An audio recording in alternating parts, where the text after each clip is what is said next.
블루라이트 교회는 매년마다 고난주간 부활절이 있는 4월 한 달을 퍼블릭 앤 지저스란 이름으로 신앙의 절기를 지켜왔습니다. 특별히 또 이번 달도 계속 저희가 2주간 일상 기도문으로 기도하고 또 개인적으로 성찬식을 준비해서 성찬에 참여하고 또 성례식을 함께 봤습니다. 그리고 또 힘든 상황 중에도 계란 릴레이를 하고 또 우리가 한 해 동안 하나님의 사랑을 전할 그런 사람들 VIP도 작정하고 기도하고 있습니다. 이렇게 여러 가지 미션을 수행하면서 신앙의 절기를 지키고 있어요. 2022년 올 한 해는 하나님의 섭리가 이 땅에라는 주제로 말씀을 듣고 있습니다. 4월 첫 주에는 억압에서 승리, 둘째 주에는 고통에서 회복, 그리고 지난주는 혼란에서 인도, 그리고 오늘은 퍼블릭 앤 지저스 마지막 주 분열에서 화해라는 제목으로 함께 말씀을 듣습니다. 오늘 우리가 읽었던 이 본문 에베소서는요, 사도 바울이 주후 60년대 초반에 그의 인생 말년의 감옥에서 기록했던 책입니다. 이 에베소서를 기록하고 몇 년 뒤에 바울은 순교를 당합니다. 그런데 말년에 가장 힘든 시기에 쓴 편지 중에 하나가 에베소서인데요. 에베소서는 바울이 신약 성경에 12여 개의 책을 기록했어요. 그런데 그가 쓴 많은 편지 중에 에베소서는 성도들의 삶에서 하나님의 공동체, 그리고 하나됨, 그리고 서로 화해하는 삶에 대해서 가장 잘 기록해주고 있는 책이 에베소서입니다. 특별히 오늘 이 본문 2장에는 이 하나됨과 화해의 삶을 살아야 되는 이유에 대해서 잘 기록해주고 있습니다. 오늘 먼저 본문 11절에서 13절까지를 요약하면 이런 말씀이 있어요. 그러므로 생각하라. 12절로 넘어가서 그때 너희는 그리스도 밖에 있었고 이스라엘 나라 밖의 사람이라. 약속의 언약들에 대하여는 외인이요. 이제는 전에 멀리 있던 너희가 예수 안에서 그리스도의 피로 가까워졌다. 그렇게 기록해요. 우리 한국어 성경에는요, 11절에 시작하는 단어가 그러므로 생각하라 이렇게 시작해요. 근데 원어 성경, 헬라어 성경으로 보면 그러므로 생각하라 다음에 그리고 다시 기억하라 라는 말이 추가되어 있어요. 잊지 마라를 강조하는 거죠. 무슨 말입니까? 우리가 신앙생활을 하면서 한시도 잊지 말아야 될 것이 있는데 오늘 그 뒤에 나오는 내용이다, 그 뜻이에요.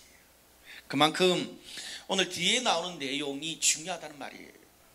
그래서 오늘 본문에 12절부터 이런 말이 있죠. 그때는, 그리고 그 다음에는 이제는, 그때와 이제를 비교해요. 과거라는 말이죠. 그때는 뭐예요? 너희가 예수를 믿기 전에, 하나님을 알기 전에 말이야. 그때는 하나님의 자녀도 아니었고 너희가 하나님의 뜻이나 하나님 말씀하고는 상관없이 살았지 않냐 이거예요. 그런데 이제는 아니라는 거죠. 이제는 예수 믿는 지금은 아니라는 거예요. 그렇게 죄도 많고 흠도 많고 하나님 뜻하고는 상관없이 살았던 나를, 우리를 예수님 때문에 우리가 하나님과 가까워졌고 하나님의 사랑받는 자, 하나님의 자녀가 되었다는 거예요. 여러분, 우리가 성경을 보면 하나님이 우리를 구원하신 목적이 여러 가지가 나와요. 그 책마다 좀 달라요. 예를 들어서 하나님께 영광 돌리기 위해서 우리를 구원하셨다. 그리고 하나님을 예배하고 찬양하는 존재로 우리를 구원하셨다. 그리고 하나님의 사랑을 전하기 위해서 우리를 구원하셨다. 여러 가지 다양한 그런 패턴이 있습니다. 그런데 오늘 우리가 읽었던 에베소서는 에베소서에서 하나님이 우리를 구원하신 목적, 하나님의 교회를 세우신 목적이 뭐냐, 좀 다른 각도에서 접근해요.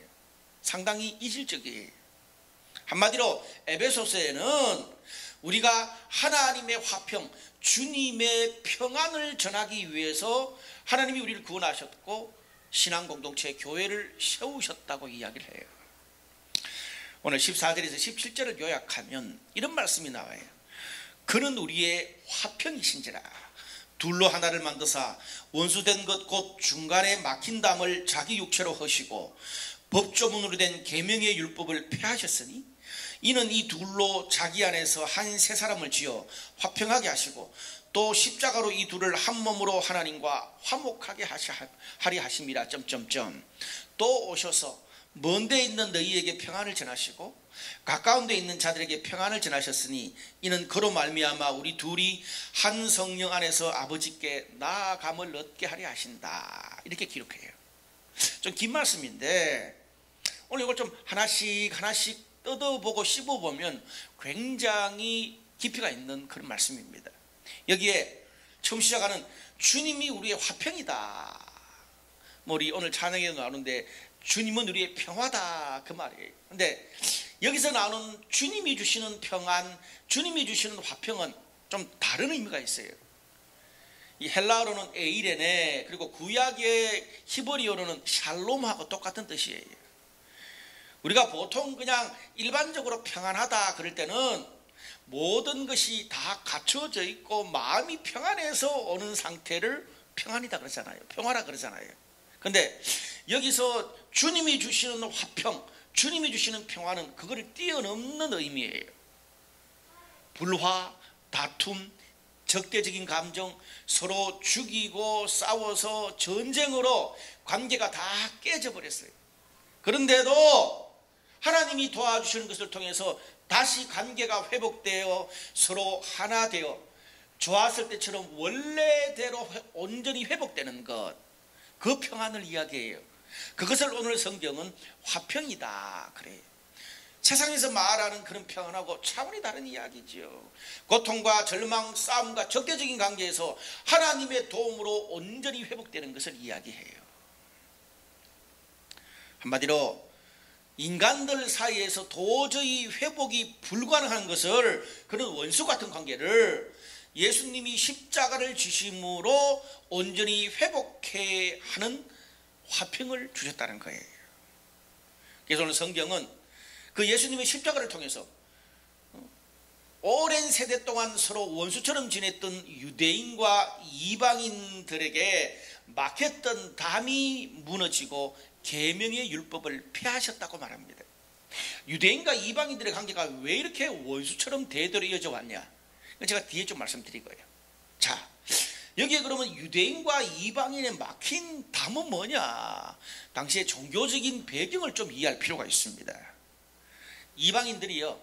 이방인들이 예루살렘 성전에 들어가서 유대인들처럼 성전 안에 들어가서 예배를 드릴 수가 없습니다. 당시 율법에는. 그래서 이방인들은 그 마당 입구의 저 한켠에 이방인의 뜰에 제한되어 있는 곳에서 밖에 있을 수 없어요. 유대인들처럼 건물 안에 들어가서 자유롭게 예루살렘 성전 안에 들어가서 예배 드릴 수가 없어요. 그러니까 담이 쳐 있는 거죠. 그리고 여기에 계명의 율법을 폐하셨다. 이 유대인의 율법에는 이방인들이 이스라엘 백성 이 공동체 안으로 하나님의 자녀가 되려면 할례를 받고 율법을 지켜야만 들어올 수 있었어요. 그런데 예수님께서 십자가의 죽으심으로 이 성전 안에 있던 유대인과 이방인들만 서 있는 그 장벽, 그 뜰 장벽이 무너졌다는 거예요. 이방인은 이렇게 해야만 이 이스라엘 백성 공동체에 들어올 수 있다는 율법도 다 없애버리셨어요. 그래서 서로 원수되고 어른거릴 수밖에 없는 그런 거리들을 예수님이 십자가로 다 없앰으로 인해서 너희가 하나님의 화목을 이루는 새 사람이 되게 했다. 하나님과 화목을 이루는 새 사람이 되게 했다. 그렇게 선언하고 있습니다. 여기에 하나님과 화목이라는 단어를 썼어요. 이 화목이라는 단어는 뭐냐 하면 인간의 죄 때문에 하나님, 또 나 자신, 이웃, 또 세상과의 모든 관계가 다 깨져 버렸잖아요. 그런데 그 인간의 죄 때문에 깨져버린 모든 관계를 예수님이 십자가를 지시고 그 예수님을 믿음으로 하나님과의 관계, 나 자신과의 관계, 이웃과 세상과의 모든 관계가 회복시켜 주셨다는 거예요. 이것을 하나님과 화목시켜 주셨다, 이렇게 표현해요. 여러분, 그냥 우리가 평화하면 되지, 잘 지내면 되지, 왜 하나님과 화목하고 평화를 이루어야 될까요? 이유가 있습니다. 인간들끼리 서로 다투고 미워하고 적대적인 관계가 되고 이 전쟁을 하는 모든 이유를 세상에서는 서로 성질이 더럽고 서로 입장이 다르고 안 맞아서 다툰다 그러잖아요. 성경에는 그 근본적인 이유가 인간의 죄 때문에 그것이 나타나게 됐다는 거죠. 하나님과 관계가 깨지고 인간의 죄 때문에 이 세상의 모든 다툼, 분열, 전쟁, 살인 이런 것들이 일어나게 됐다는 거예요. 그래서 먼저 인간이 자신의 죄를 고백하고 주님을 믿고 하나님과의 관계를 회복함으로 시작한다는 거예요. 그렇게 예수를 믿게 됨으로 인해서 서로 오랫동안 원수로 살았던 유대인과 이방인들이 이제는 어떻습니까? 서로 살아왔던 환경은 달라도 정체성은 서로 달라도 동일한 예수를 믿고 그 예수를 믿으면 동일한 성령을 다 마음속에 모시잖아요. 그럼 서로 살아오는 환경과 문화는 달라도 우리 안에 계시는 동일하신 성령님이 그들을 인도하다 보니까 점차적으로 하나님의 뜻대로 살아가게 되거든요. 인간은 뭘 믿고 신뢰하느냐에 따라서 닮아가요. 미국 사람도 중국 사람도 한국 사람도 북한 사람도 남미에 있는 사람, 아프리카 사람도 동일한 한 성령 예수님 또 말씀을 따라 살다 보니까 결국 예수님을 닮아가게 되는 거예요. 그러니까 성령께서 그 인도받는 모든 그리스도인들에게 하나님의 성품을 덧입혀 주시고 결국 그 하나님을 닮아서 어느 순간 그렇게 원수처럼 살던 사람들이 하나가 되어 가더라. 그 이야기를 오늘 본문이 해주고 있습니다. 주님 그것을 위해서 우리를 구원하셨다는 거예요. 이것은 우리 각 사람 개인을 하나님이 구원하신 목적이에요. 그리고 오늘 그 뒷부분에는 이제는 신앙 공동체를 하나님이 세우신 목적도 이야기해 줍니다. 19절에서 22절까지 말씀, 이런 말씀이 있어요. 그러므로 이제부터 너희는 오직 성도들과 동일한 시민이요 하나님의 권속이라. 너희는 사도들과 선지자들의 터 위에 세우심을 입은 자라. 그리스도 예수께서 친히 모퉁이 돌이 되셨느니라. 그의 안에서 건물마다 서로 연결하여 주 안에서 성전이 되어가고 그리스도 예수 안에서 함께 지어져 가느니라. 잘하는 말씀이죠. 서로 원수처럼 지냈던 유대인과 이방인들이 한 하나님 아버지를 믿는 하나님의 권속이 되었다라고 말해요. 이 권속이란 단어는 헬라어로 오이코스라는 단어인데 성경에서 교회를 말할 때 가장 많이 나오는 단어예요. 뭐예요? 가족이라는 뜻이에요. 유대인이나 이방인이나 서로 너희들이 원수처럼 살아왔지만 예수를 믿는 순간 하나님의 가족이 되게 하셨다는 거죠. 그러면서 이렇게 한 하나님 아버지를 믿는 한 가족이 되어서 어떻게 그들이 원수처럼 살아왔지만 그들이 하나님의 가족으로 함께 성전으로 지어져 간다. 한 공동체로 그렇게 살아간다. 그 이야기를 해주고 있습니다. 오늘 이것에 대해서 자세하게 알아보는 건 오늘 본문의 핵심은 아닌 것 같고요. 우리가 좀 심플하게 오늘 이 에베소서에서 하나님이 나를 구원하신 목적, 우리 신앙 공동체를 세운 목적에 대해서 이야기해 주고 있습니다. 그게 뭐예요? 크게 두 가지지요. 예수님의 십자가를 통해서 죄로 인해서 하나님과 나 자신과 이웃과 세상에 깨어진 모든 관계를 회복하고 그렇게 하나님 앞에서 회복된 새 사람이 된 우리 모두가 분열된 세상에서 하나님의 화평을 전하는 화해의 삶을 살라고 하나님이 저와 여러분 우리를 불러주셨고 하나님의 교회를 세워주신 거죠. 아멘. 이 이야기를 좀 복잡하게 본문이 해주고 있습니다. 여러분 우리가 오늘 이 에베소서의 말씀을 읽으면서 좀 복잡한데 우리가 이 말씀을 적용할 때 굉장히 중요한 말을 하고 있는 거예요. 무슨 말이냐면 오늘 본문에서 강조하고 있는 것, 하나 되어야 된다. 그리고 화해하는 삶을 살아야 된다.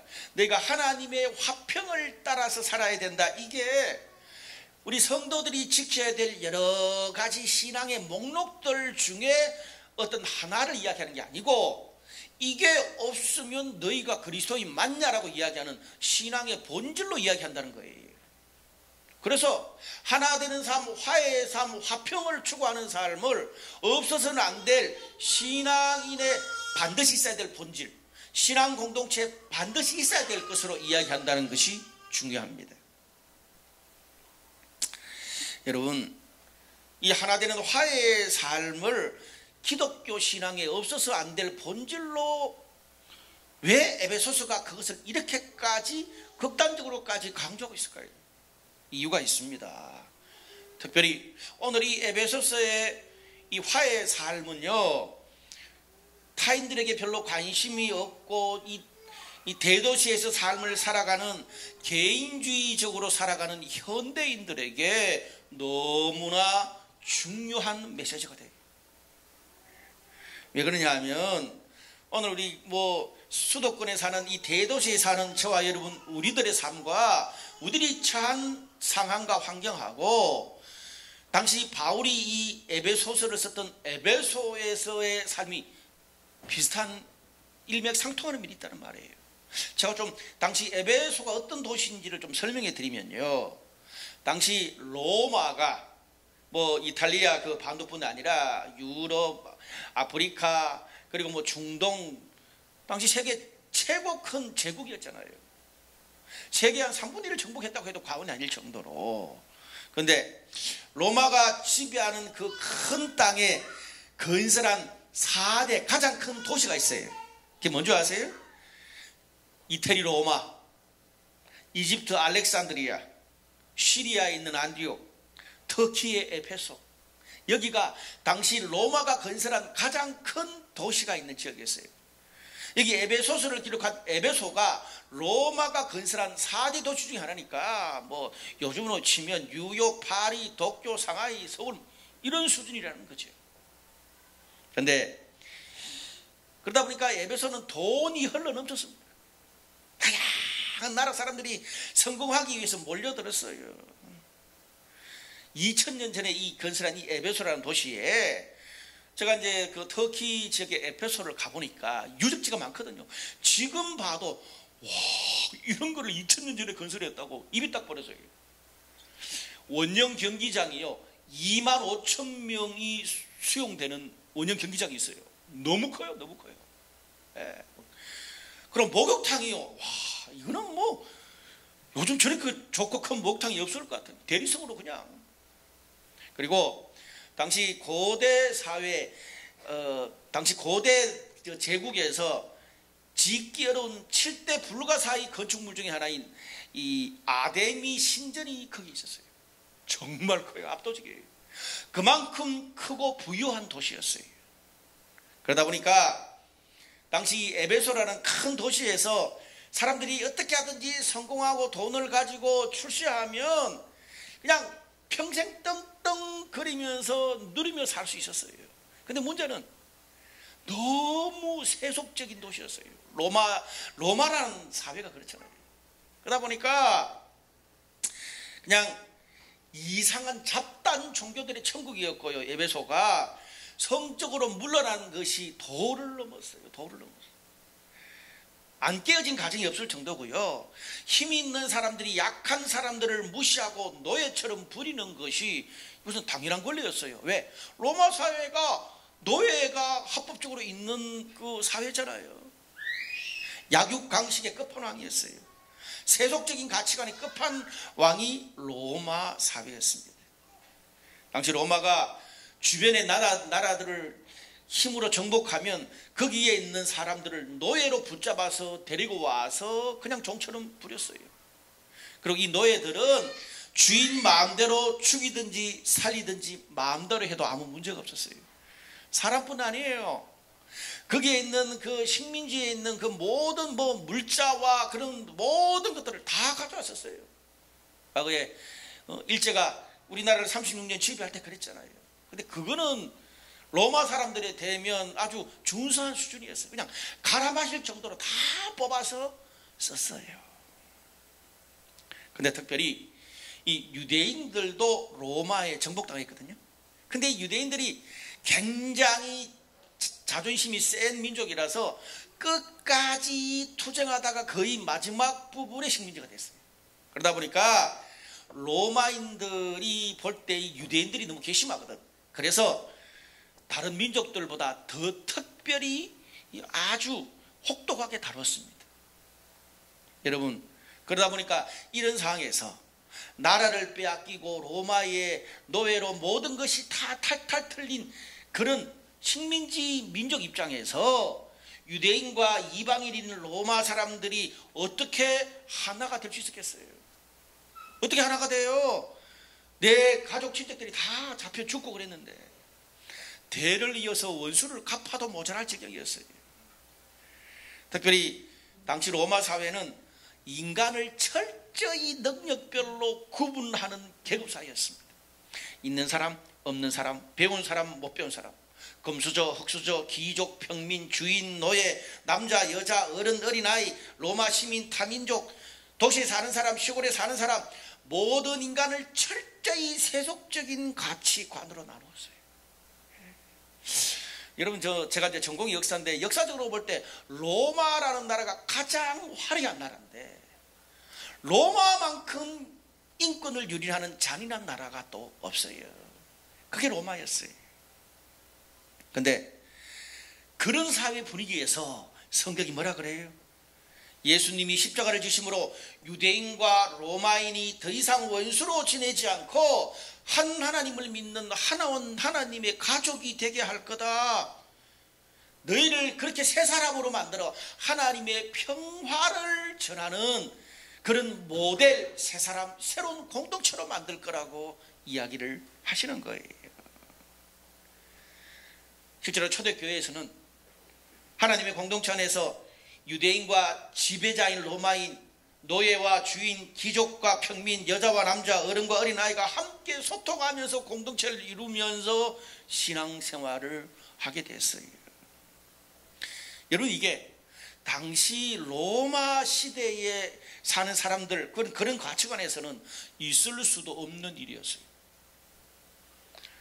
여러분, 당시 사회 분위기에서 주인과 노예가 신앙 공동체 안에서 같은 밥상에서 같이 똑같이 하나님의 자녀로 성찬을 받고 한 공동체를 이루면서 이 하나님의 화해의 삶을 실천하는 것은 당시 문화 배경에서는 충격이었어요. 요즘 2000년이 지난 요즘 우리가 이 에베소서에 나오는 뭐 하나 된다, 화해한다 이야기를 들을 때는 뭐 그저 그러려니 내가 조금 이걸 실천하는 게 어렵니 정도 수준인데, 여러분 2000년 전에 그 당시 문화에서 이야기하는 이 성경은 이건 있을 수 없는 일이에요. 여러분, 우리 크리스찬들은 법과 도덕적인 기준도 우리 세상에 지켜야 되지만 그거보다 더 고상한 하나님의 뜻, 하나님의 말씀을 따르는 사람들이잖아요. 우리가 하나님의 말씀을 따를 때, 하나님 뜻을 따를 때 그것이 내 스타일하고 내 상황에 맞고 안 맞고의 문제가 아니라 하나님의 뜻이기 때문에 따르는 거잖아요. 한 남자와 한 여자가 만나서 결혼해야 된다. 우리 주변에 신앙생활 안 하는 사람들은 왜 그래야 돼? 할 말 있어요? 근데 우리는 하나님이 그렇게 말씀하셨으니까 우리는 따르는 거예요.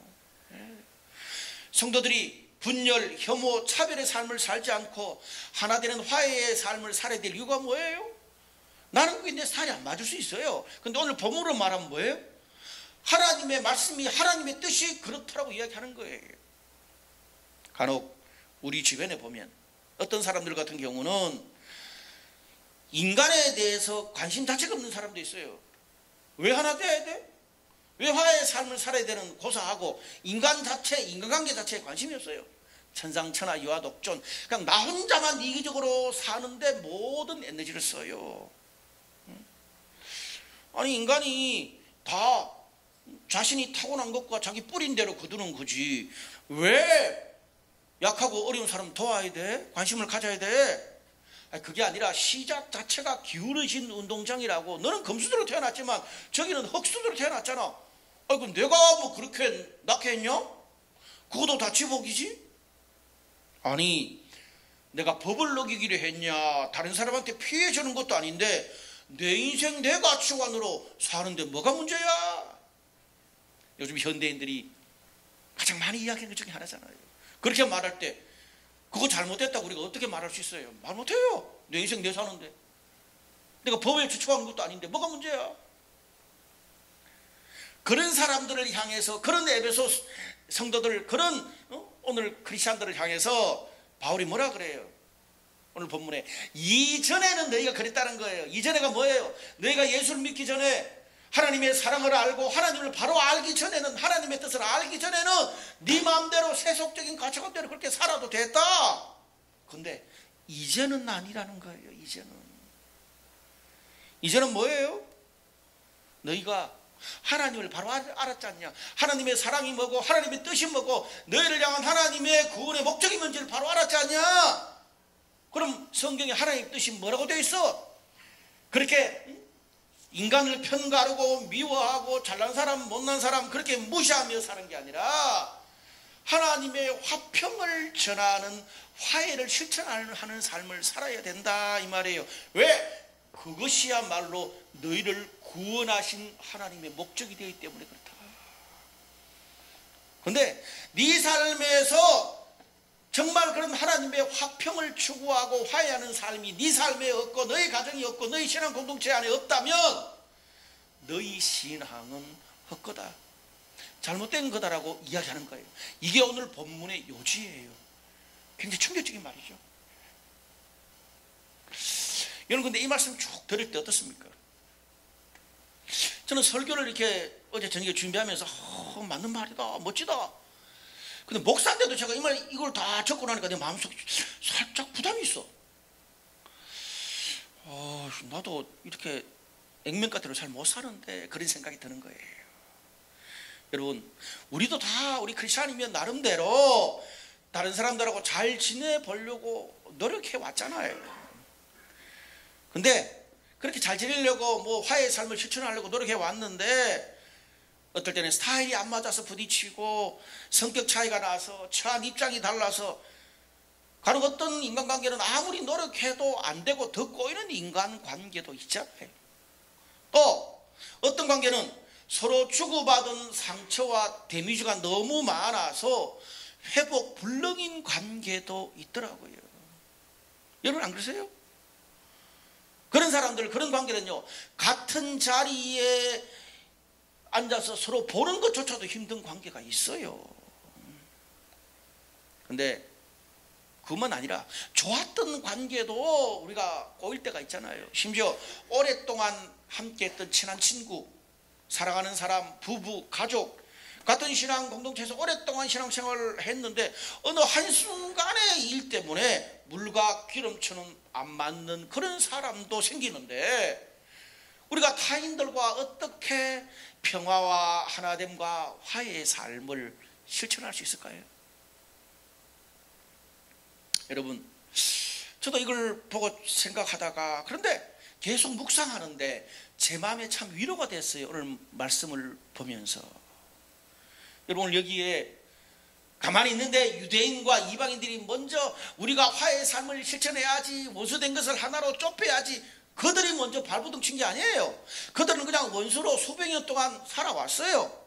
근데 예수님께서 죽으시고 그 예수를 믿는 순간 성령님이 우리 안에 들어오셔서 하나님의 능력으로 그런 원수 같은 불가능한 관계를 화평으로 이끌어 주신다고 이야기하고 있어요.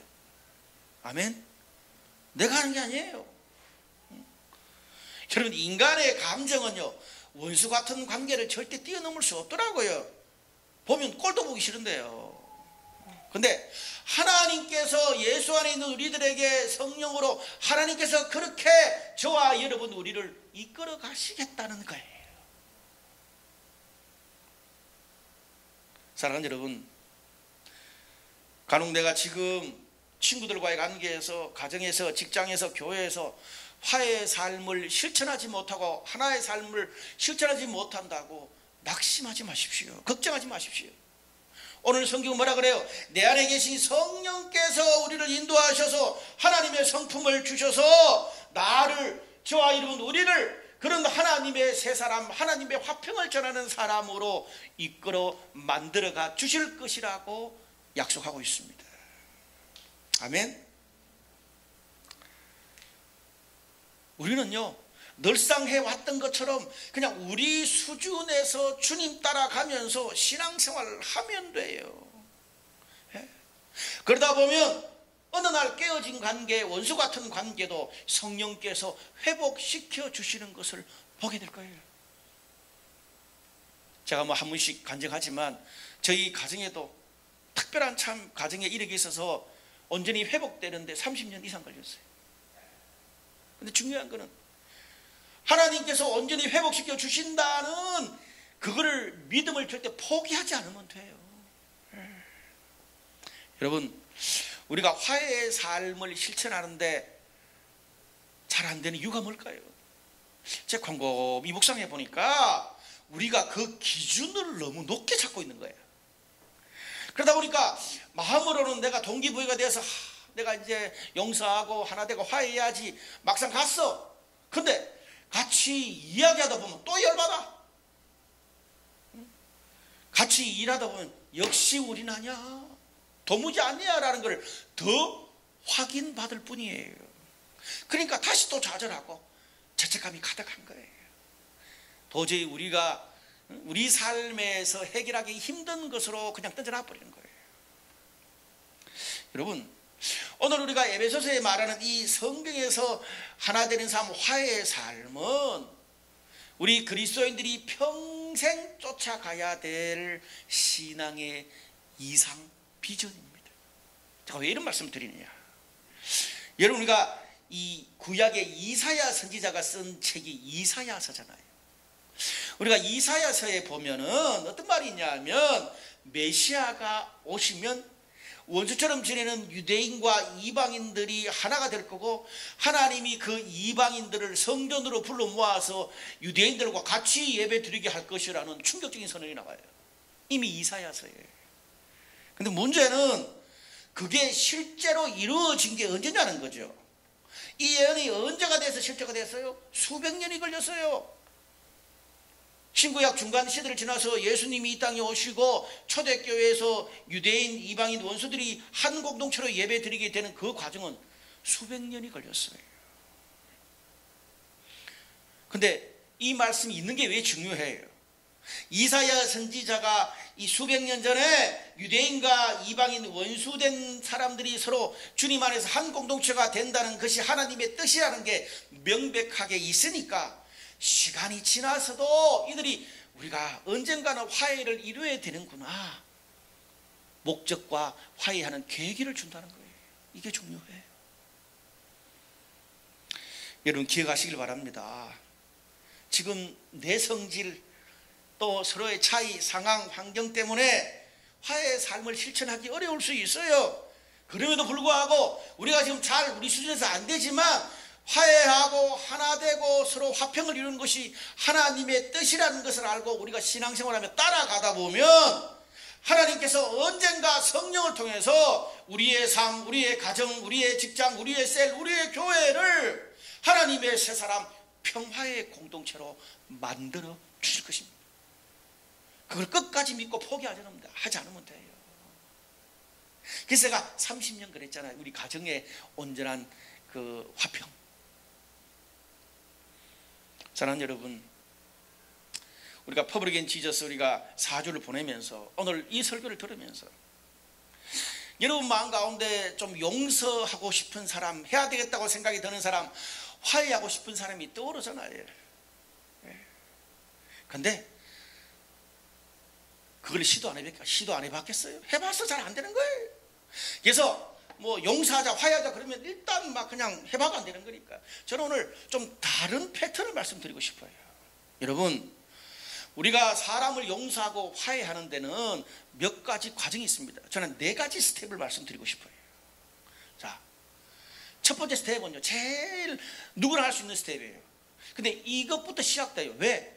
어떤 사람, 어떤 관계는 서로 너무 상처가, 데미지가 깊어가지고 만나는 것 자체도 어려운 게 있잖아요. 있어요, 없어요? 있거든요, 그런 사람들. 그런 사람한테 가서 잘못했다 풉시다. 이게 안 돼요. 그게 뭐예요? 그런 관계는요, 기도함으로 화해의 삶을 시작할 수 있어요. 아멘. 여러분, 예를 들어 누구 김똘똘 이름만 떠올리면 막 그냥 분노가 일어나고 꼴도 보기 싫은 사람 있잖아요. 그런 사람 처음 어떻게 찾아가? 그리고 어떻게? 내가 먼저 기도하는 거예요. 이게 화해의 삶을 실천하는 데 중요한 거예요. 하나님, 김똘똘만 생각했으면 내가 이빨을 갈았는데 오늘 이 말씀을 듣고, 하나님, 나는 못하지만 오늘 성경에 말씀하신 것처럼 성령께서 나와 김철수 좋은 감정으로 화해할 수 있게 해주시고 그를 축복합니다. 내 마음은 아니지만 주님의 이름으로 축복합니다. 얼마나 큰 화해 실천이에요 이게. 1단계. 또 그 다음은 용서의 단계가 있습니다. 용서는 뭐예요? 내가 그 사람 만나가지고 이렇게 이야기하고 완전히 풀지는 못하지만 미워하지 않는 단계예요. 내가 내 마음속에 그 분노, 정말 때려 죽이고 싶은 그 미움을 용서라는 것을 통해서 풀어내버리는 거예요. 이것도 기도하는 것처럼 혼자 할 수 있는 거죠. 근데 어떤 사람 중에 과거에 내 사랑하는 부모님이었다, 과거에 내 남친 여친이었다, 과거에 우리 회사의 사장님이었다, 그럴 수 있잖아요. 그건 뭐예요? 하나님, 내가 도저히 그 사람만 생각하면 미워하는데 그게 내 영혼과 마음을 얼마나 깔아먹는지 모릅니다. 좀 비슷한 사람만 있어도 꼴도 보기 싫습니다. 이래가 되겠습니까? 성령께서 오늘 그를 용서하는 마음을 주십시오. 돌아가신 우리 아버지 어머니 용서합니다. 용서하는 거. 자, 세 번째는 뭐예요? 좀 더 이제 그것보다는 덜해요. 오해, 여러 가지 좀 싸우고 다투고 그런 게 있는데 만나는 거예요. 가서 만나서 선은 이렇고 후는 이렇고 오해를 푸는 거예요. 오해를 푸는 단계. 근데 내가 상대한테 가서 오해를 푼다고 다 오해가 풀려요? 안 될 수도 있거든요. 그러나 용기를 가지고 가서 오해를 풀 수 있는 것, 이 세 번째 단계. 네 번째 단계는 뭐예요? 한두 번 해봤는데 안 됐다고 포기하지 않고 계속 그렇게 해가지고 이제 나도 상대도 다 툴툴 털어내서 예전에 좋았던 관계로 완전히 돌아가는 것이 화해. 기도하는 단계, 용서하는 단계, 그리고 서로 한번 만나서 오해를 풀고 털어내는 단계. 마지막은 뭐예요? 완전히 옛날 좋았던 관계로까지 회복되는 거. 이게 화해라고 해요. 사랑하는 여러분, 우리가 파블릭 앤 지저스 이 4주를 보내면서 오늘이 마지막 주 설교잖아요. 하나님께서 용기를 주시는 대로 1, 2, 3, 4 중에 하나는 할 수 있잖아요. 1, 2도 할 수 있잖아요. 그렇게 화해의 삶을 시작하는 거예요. 우리가 그렇게 화해의 삶을, 왜? 하나님 그것을 위해서 우리를 구원하시고 부르셨잖아요. 그래서 그것을 실천할 때 하나님께서 우리의 영혼과 마음을 완전히 막혀있고 닫혀있는 거 다 걷어내 주시고 하나님의 사랑과 능력, 위로로 다시 회복시켜 주실 줄로 믿습니다. 그 관계도 회복시켜 주시고 궁극적으로 나중에 우리 삶의 모든 부분이 온전한 화해의 삶을 이루도록 도와주실 거예요. 여러분, 2021년도에 이 블룸버그라는 아주 유명한 세계적인 잡지를 발간하고 컨설팅하는 그런 기관이 있습니다. 2021년도에 블룸버그에서 전 세계 선진국을 대상으로 조사했더니 글로벌 혁신 지수로 1위를 한 나라가 작년에 한국이었어요. 그 전에 독일이었는데 우리나라가 1위를 했어요. 기살죠. 근데 슬픈 거는 원래 뭡니까? 얼마 전에 영국의 IPSOS라는 아주 유명한 국제적인 조사기관이 있습니다. 거기서 선진국 28개 나라를 대상으로 조사를 했어요. 뭘 조사를 했냐면 각 나라의 갈등과 분열이 얼마나 있느냐, 12개 항목, 예를 들어 빈부격차, 의견을 냈을 때 얼마나 막 그거 다투느냐, 그리고 정치적인 입장이 다를 때 어떻게 서로 상대를 대하느냐, 다양한 그런 사회적인 계층들이 어떻게 나눠져 있냐 이런 것들을 다 12개 항목으로 조사를 했는데 우리나라가 12개 항목 중에 7개 항목이 1위였어요. 무슨 말입니까? 대한민국이요 가장 혁신적이고 이 좁아 터진 땅덩이에서 가장 혁신적이고 잘 살아보려고 정말 우리의 모든 걸 짜내서 세계 최고로 노력하는데 갈등, 분열도 가장 많다는 거예요. 그만큼 한국 사람들이 스트레스가 많은 사람들이에요. 여러분, 에베소뿐 아니라 그런 갈등과 분열 1위인 우리 대한민국에 오늘 에베소서에서 말한 이런 하나님의 화평, 하나님의 화해를 실천하는 삶이 얼마나 중요한지 몰라요. 과거에는 남과 북, 보수, 진보, 지역 갈등이 서로 나눠졌어요. 근데 요즘은 남녀, 젠더 갈등, 금수저, 흑수저, 오만 갈등이 다 있어요. 여러분, 우리가 보수면 어떻고 진보면 어때요? 서로 정치 성향이 다를 수 있지. 금수저면 어떻고 흑수저면 어때요? 내가 내 영역에서 살 때는 그렇게 살고 신앙 공동체 안에서는 또 툴툴 털고 와서 또 우리가 예배 드리고 함께 나누고 밖에 가서는 한 사람은 광화문에 가고 한 사람은 서초동 가요. 우리 교회는 그냥 광화문 서초동 중간에 뭡니까 동작대교니까 이런 공동체가 그런 여유가 필요하다고 생각합니다. 말씀의 결론을 맺을게요. 주무신 분들 계시고요. 제가 프로야구도 좋아하지만 영국 프리미어 축구도 좋아합니다. 제가 리버풀이란 팀 제가 아주 팬입니다. 그런데 지난주에 리버풀과 맨체스터 유나이티드 축구 경기가 있었습니다. 그런데 영국에서요 리버풀과 맨체스터는 이 두 도시가 서로 원수처럼 지냈어요. 100년 전에. 리버풀이라는 도시는 공단 도시예요. 인천의 남동공단처럼. 산업혁명 이후에 막 그렇게 공장이 있어가지고 발전한 도시가 리버풀이에요. 근데 그 뒤에 공장 도시가 맨체스터예요. 근데 1890년대 1894년에 맨체스터의 운하가 어떻게 하든지 운하를 뚫고 나면 맨체스터가 그런 물류를 자기들로 다 가져올 수 있단 말이에요. 그 리버풀 입장에서 어때요? 그 도시는 그러면 그 도시가 죽는데 그래서 머리통 터지게 리버풀은 맨체스터에 운하가 안 생기도록 했고 맨체스터는 어떻게 하든지 운하를 세우려고 해서 결국 1894년에 운하가 세워졌어.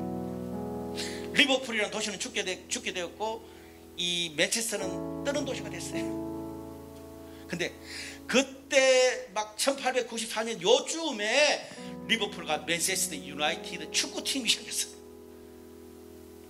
100년 이상 철천지 원수야. 그 두 팀은 서로 선수도 서로 트레이드하네. 그리고 완전 그냥 대결. 우리나라는 아무것도 아니야. 원수처럼 지내와요. 딱 경기장에 하면 상대팀에 대해서 처음부터 끝까지 여기고 그냥 그 두 팀이 막 경기를 하면 경찰들이 막 수백 명이 거기에 서 있어요. 근데 지난주에 여러분 알지 모르겠지만 크리스티아노 호날두라고 맨체스터 유나이티드를 대표하는 세계 최고의 축구 선수가 자기 쌍둥이 애를 자기 와이프가 출산하다가 하나가 죽었어요. 근데 마침 지난주에 리버풀 홈구장에서 리버풀과 맨체스터 유나이티드 축구 경기를 했어요. 놀라운 일이 벌어졌어요. 호날두의 그 백넘버 등 번호가 7번이거든요. 경기가 시작되고 7분 되었을 때 그 홈팬 맨체스터 유나이티드의 라이벌 팀 모든 수만 명 관중들이 다 일어나서 호날두 7번이니까 7분 딱 되는데 모든 몇만 명이 기립해서 호날두를 기억하면서 박수를 쳐줬어요. 저 축구 경기 보면서 그런 거 거의 처음이었어요. 울컥하더라고요. 근데 있고 난 다음에 호날두가 뭐라고 기록한 줄 아세요? 나를 기억해 준 이 리버풀 팬들을 평생 잊지 않을 것이다. 근데 거기 막 이렇게 여러 가지 문자 올리는 그 박수를 쳐줄 리버풀 팬 중에 하나가 그렇게 또 썼더라고요. 100년 라이벌이라는 것과 한 인간이 고통을 받는 것은 다른 차원의 문제다. 왜냐하면 우리도 중에 누군가가 더 그런 고통을 겪을 것이기 때문이다. 여러분, 어제 또 하나의 그 런던 라이벌인 맨체스터 유나이티드와 아스날 경기가 있었는데 7분 딱 되더니 이 아스날 모든 홈팬들이 일어나서 라이벌 팀의 그 최고 선수인 호날두를 기억하면서 또 박수를 친 거예요.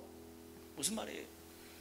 한 번 하는 게 어렵지, 누군가 한 번 하고 나면 두 번, 세 번은 쉬운 거예요. 사랑하는 여러분, 화해의 삶을 거창하게 생각하지 마십시오. 누군가 우리 주변에 상처받고 고통받고 슬퍼하고 기뻐하고 그런 모든 우리 주변에 있는 사람들의 인생의 희노애락에 대해서 작게는 박수 하나 쳐주고 수고했다고 격려의 말 한마디 하고 문자 하나 넣어주고 사랑한다, 미안하다, 용서해라, 그런 말 한마디가 우리 삶의 화해의 삶을 시작하게 합니다. 그렇게 한번 화해의 삶을 시작하면 그 다음부터는 성령께서 하시는 거예요. 두 번, 세 번.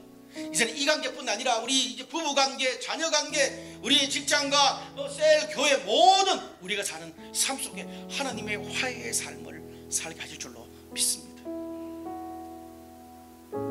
바울이 지저서 한 달을 마치면서 오늘 여러분의 삶 안에 하나님이 주시는 이런 화해의 능력을 경험하는 저와 여러분 되시기를 주님의 이름으로 축복합니다.